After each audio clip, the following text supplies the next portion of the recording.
In the calm waters of Bracken Lake, Montana, the mist clung to the surface. Like a breath held too long, it was early.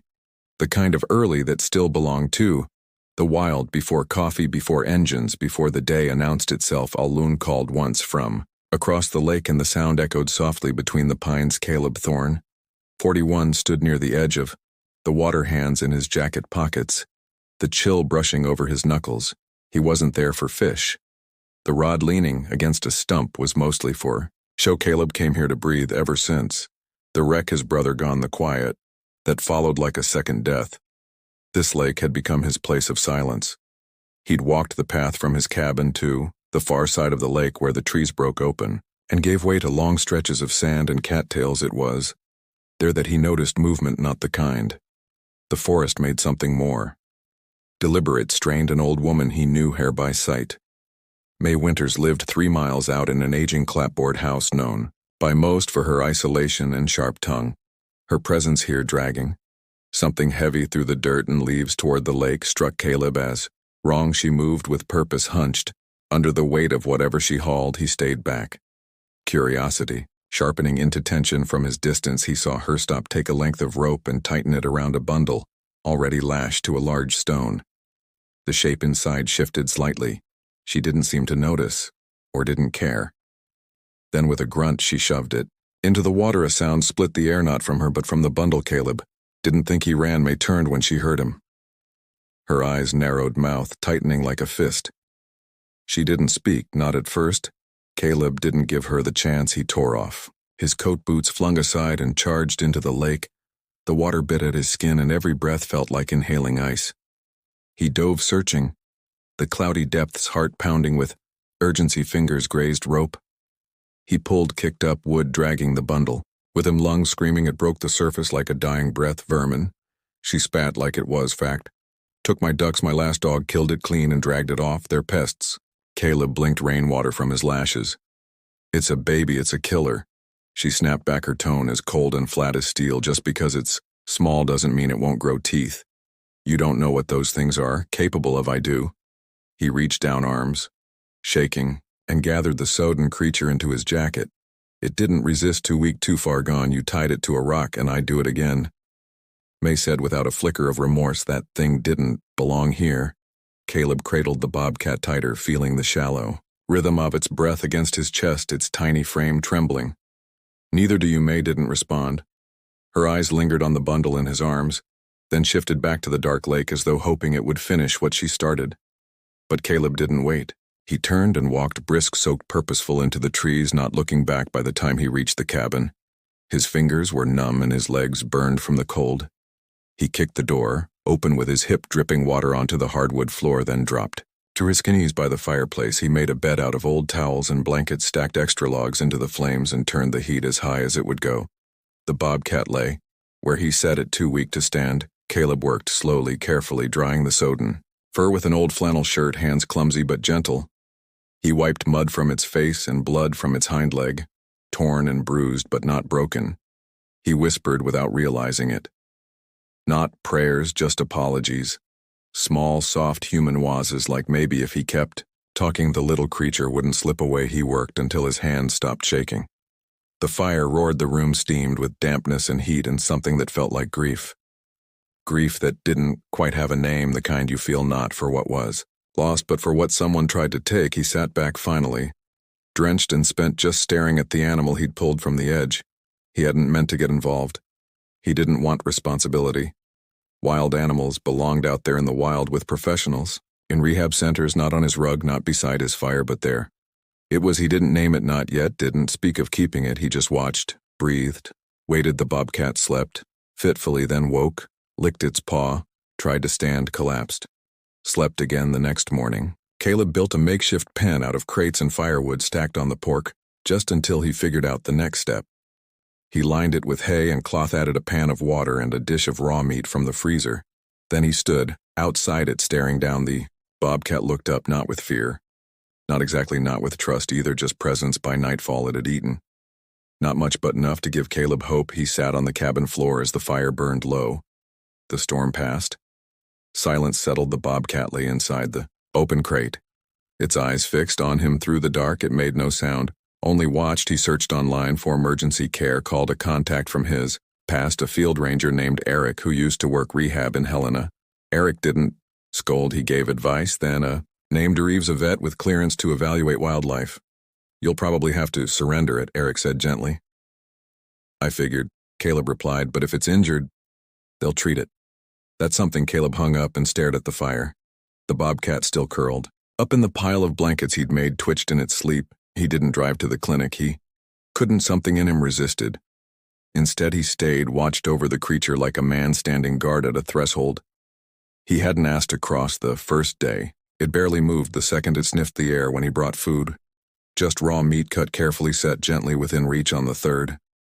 It took a few bites, not enough, but something. The wildness in her hadn't died, only dimmed. Her gaze followed him across the room, calculating but calm, as though trying to understand why she was still breathing. He built a pen outside on the porch, not a cage, just something to give boundaries. While she healed, he stacked planks, padded corners, wrapped the inside in blankets. He spent hours watching her shift inside it, then later testing the latch from the inside out. There was intelligence there, but not fear. She was watching him as much as he was watching her on the fourth night as the wind howled across the lake and rattled the window panes. Caleb sat on the step and looked at the flames flickering inside through the glass. The Bobcat was just barely visible, lying in a corner of the pork enclosure, chest rising and falling, tail curled around her back leg. The name came to him softly, Ash. It felt right, not because she was broken or charred, but because she'd survived something meant to erase her like an ember smoldering under snow ash. He began saying it softly when he came out with food. Morning Ash, easy now, Ash. He didn't expect a reaction, didn't expect anything, but every time her ears would twitch, a muscle in her flank would move. She was listening. Ash never hissed, not once, never struck, never growled or retreated when he came near. She didn't trust him. He didn't kid himself, but she accepted his presence. When he sat near the pen, she would move toward him, lie down just close enough to make it clear. I see you. I tolerate you. Maybe I'm learning you. He never reached inside. He never forced a moment. Snow fell harder than expected. That November, early frost thickened on the trees. Caleb cut more firewood than he'd planned and stacked it in precise piles under tarps. The town seemed to vanish under white.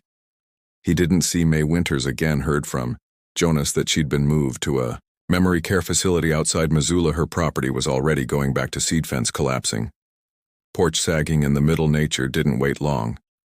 To reclaim things left untended. Curiosity started drifting toward Caleb's end of the lake. Jonas, the wood delivery guy, was the first. He caught sight of a blur moving behind the porch fence while unloading logs. That a cat? He asked casually. Sort of, Caleb replied. Jonas squinted, stepped closer to the fence. That's no house cat. No, Caleb said. She's not. He waited for judgment. None came, just a long exhale and a low whistle. Hell of a thing.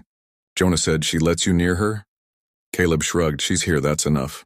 And then came others. Paul, who ran the gas station in town, brought up a sighting during a fill-up. Heard you got a ghost stalking around the porch. Someone said it moved like a shadow. Then a pair of hikers, detoured by snow, asked if they could shelter under the eaves. One caught a glimpse of Ash in the pen and whispered, she's beautiful. Like it was a prayer word, traveled not fast, not loud, just quiet threads carried by people who knew better than to ask too much. One man from town came all the way up the trail without giving his name, said he just wanted to see her. Caleb said no. The man left a bag of venison scraps by the steps anyway. Caleb knew it couldn't last. Something this wild, this out of place, it would draw attention. Not all of it kind. He picked up the phone and called Reeves, told him everything, the rescue, the days since, the behavior, the progress. Reeves came in person 2 days later, arriving in a government-marked SUV, clipboard in hand, and kindness in his eyes. He was soft-spoken but precise.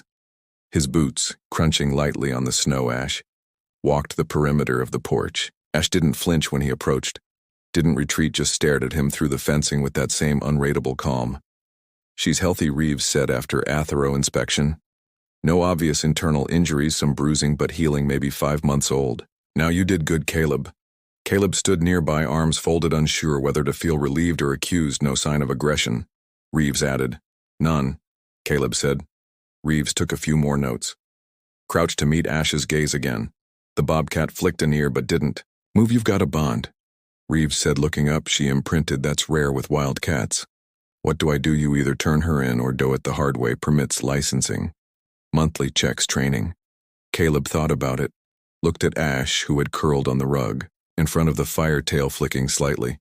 "I'll do it," he said. The paperwork was endless forms, background checks, visits from state officials. Caleb built a larger enclosure out back. He reinforced every inch, learned how to handle animal enrichment feeding. Schedules, trauma signs. He wasn't just a man with a wild cat anymore. He was her caretaker, legally and otherwise.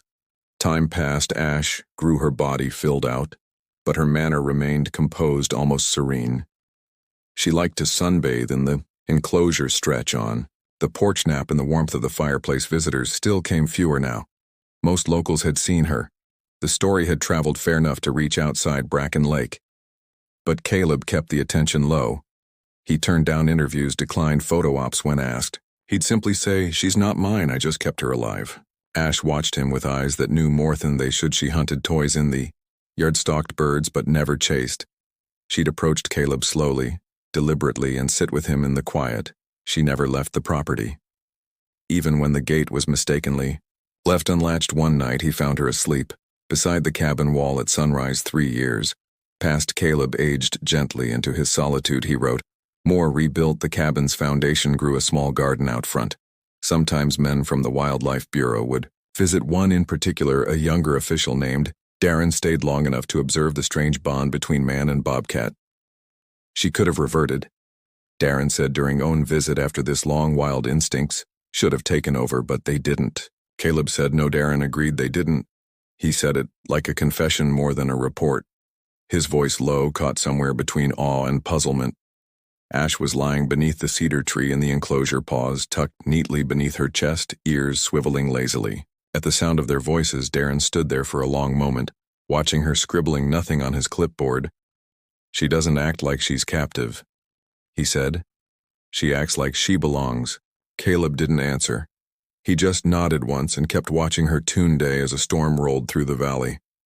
Caleb sat with Ash on the covered porch. Thunder cracked and she didn't flinch.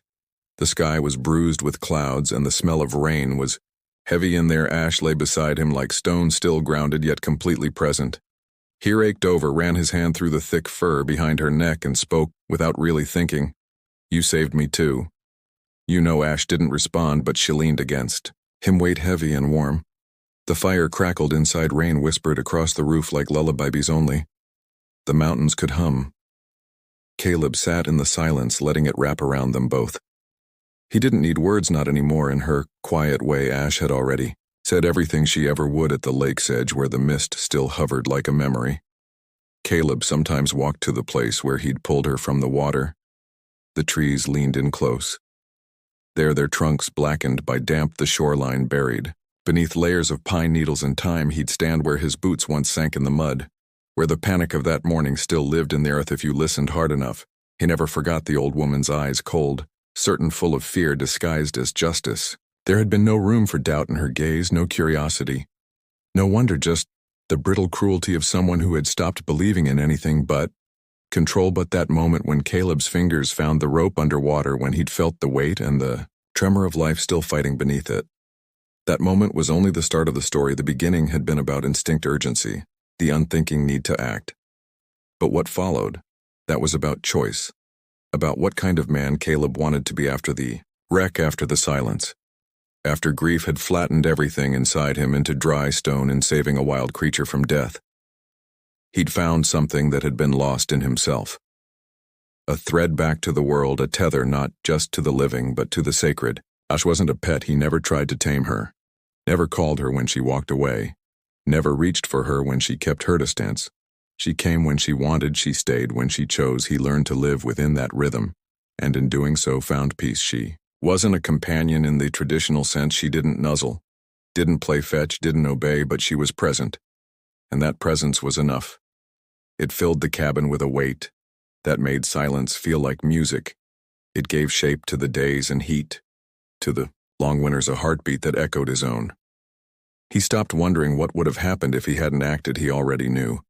And Ash the Bobcat, who had no reason to trust him, had chosen to stay. That was enough.